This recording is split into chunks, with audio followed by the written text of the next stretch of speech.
Tak, naši kluci. Ten první je Achilles, hned za ním je Apolonek, ten nejmenší.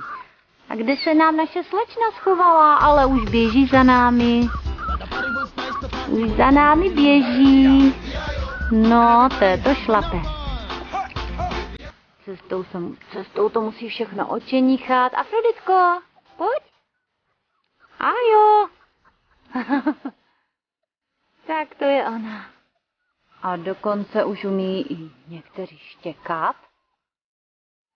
Jako opravdoví psi.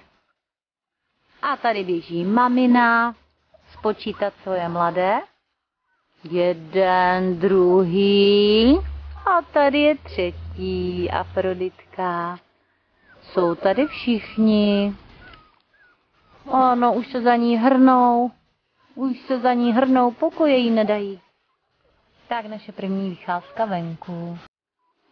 Kluci, kluci. Máma. Tady je máma. A kde pak máme Afroditku? Tam už běží. Pečlivá máma. Všechny ohlídá. No a vydá dokonce i nabízí baštu.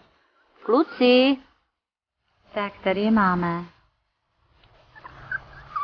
No, kam pak za mnou přišla Afroditka? No podívejte se jenom na ní. To už přijde až na schody.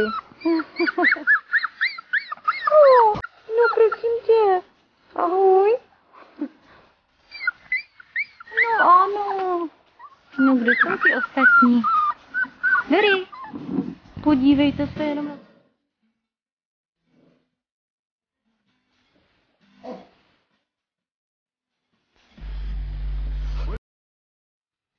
Tak to je souboj. To je souboj princezny a Childy. A Zárek náš, ten jenom okukuje.